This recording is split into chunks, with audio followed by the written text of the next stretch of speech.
peace and stability are promoted by those on top, because they have a vested interest in peace and stability. If you have a position of power, why would you want justice? And it's the same thing. If you're on the bottom rung of the ladder, you want social justice. You want fairness. Well, of course you do. You're on the bottom. People on the bottom want to rise to the middle or the top. People on the top want to keep everyone else down so that they can stay on top. That's all. And morality just is something that springs forth from that. It's all about what behavior is appropriate and what behavior is inappropriate. And, if you look at the behaviors that we are really against, it's always stuff like that. It's always stuff that keeps the status quo in check. Why would anyone who realizes what morality really is want to support it? It's bullshit. It's just another way to control people. People are always like, oh, well, what will we do without our precious morals? What will we do in a world where killing isn't viewed as morally wrong? What will we do in a world where, it's okay to steal, and it's okay to kill, and it's okay to rape, and it's okay to commit genocide, or whatever?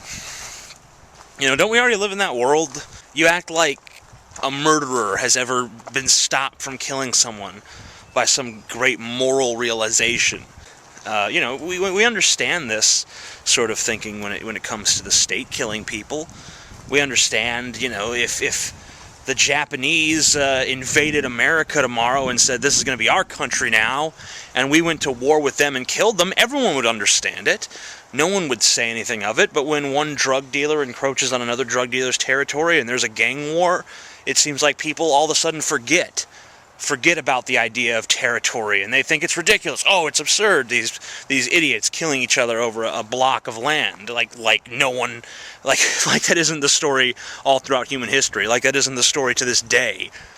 When a big corporation steals from its employees, or they steal away our rights, no one cares. It's not a big deal. You might get a little documentary out of Michael Moore about it, like, oh, this is wrong, but at the end of the day, no one's really doing anything, because we've all been taught that violence isn't the answer. If the most that you do when you see something that you see as unjust is just write a letter, then the people in power won. They don't care about your letter.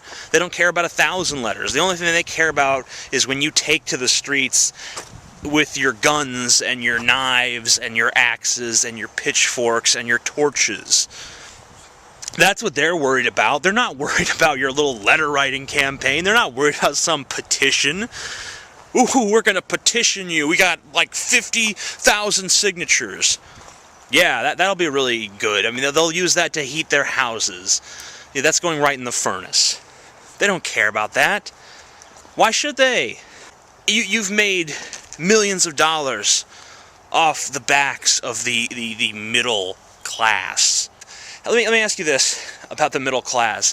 When you have a certain group of people that make millions of dollars every year and live in million-dollar houses, and then you have some people who make, $50,000 a year, $40,000 a year, maybe even $30,000 a year. How is that the middle? How is it the middle, folks? It seems to me like if one person is making $1 million and another person is making 40,000, they're not in the middle. They're on the bottom. They are making a pittance. We get to hear idiots like How the World Works and Steven Crowder talk about, oh yeah, that's the beauty of our system. The beauty of it. If it's so beautiful and so fair and so equitable, then why?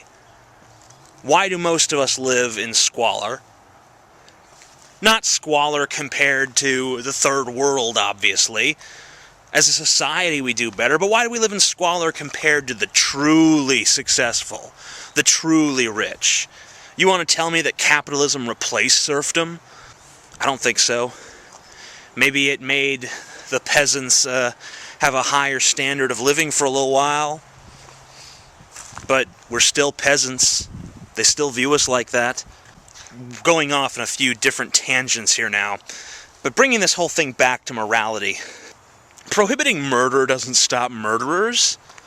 Prohibiting rape doesn't stop rapists. Prohibiting theft doesn't stop thieves. You know, we have plenty of things that are illegal in this country. Marijuana is illegal. I know plenty of people who smoke marijuana.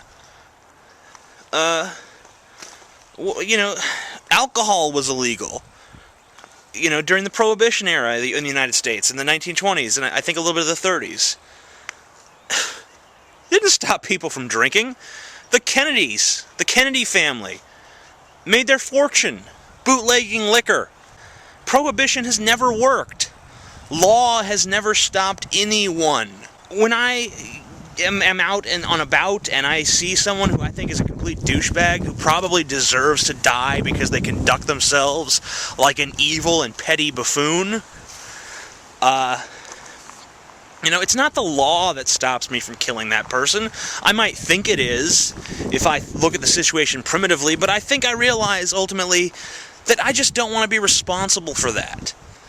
I don't want to have his family trying to come after me for vengeance. I don't want to have his death on my conscience. I don't want to find out later that he had some redeeming quality. I don't want to find out that he was mentally ill and that's why he acted the way he did. I don't want to find out that his mom is a really nice person and she really loved him and I caused her a lot of pain when I took his life. You know, so it's a matter of empathy. And it's also a matter of evolutionary survival. You know, we're a cooperative species. We don't view each other necessarily as competitors. If you hide a piece of fruit under a cup and you point to it, a chimp will not understand what you're doing. It will not be interested in the cup if you point at it. But if you go at the cup like you're going to grab something out of the cup, they know there must be something good in that cup, and they'll reach for it and try to get it before you can. When you do that with a human being, though, you get a different result. You point at a cup, a human being assumes, hey, this person's trying to help me. That's because we're cooperative. Usually when people kill, it's for an ideology of some sort, or for over a territorial dispute, or perhaps some sort of crime of passion, like you come home and find your wife having sex with another man, and you kill them both in a fit of rage, and, regret it shortly thereafter. Making it a crime isn't going to prevent any of that.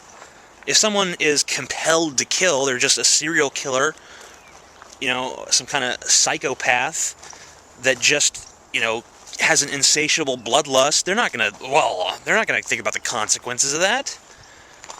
They don't care. They're sick. If someone is a drug dealer or something like that, and they're trying to protect a territory, or, it's some kind of organized crime thing, then they're already in the crime business. They don't care about killing people. They don't care about the law and what the law is going to do to them. And if someone is doing it a crime of passion, that's in the heat of the moment. They're not thinking about the repercussions at the time. If they were thinking about repercussions, they wouldn't have done it. Because this is a normal person driven to the edge in a moment of anger and despair. But the problem is that when it comes to an act like revolution against your authoritarian masters, morality actually can prevent you from acting. There can be a pocket of resistance here and there, but for the most part, you're not going to get an entire populace together as long as they all agree that something is wrong. Because, if you all agree that homosexuality is wrong, and then you can go out and commit a homosexual act. You can agree that marijuana is wrong, and then go out and smoke a joint. You can't agree that the system is wrong, and then go out and fight the system by yourself. You're just one man against the system. You're not going to succeed. You're not going to get enough people together who will openly defy the moral code. This idea of non-violence that they've shoved down our throats and make us believe can be effective. They give you a vote, or they give you some semblance of a voice, which they ignore And then, they figure you're placated. And for the most part, the American people are. And that should be obvious to all of us by now. So, if your representatives no longer represent you, what logical sense does it make to complain or to petition them with a redress of grievances? The time for that has passed at that point, don't you think?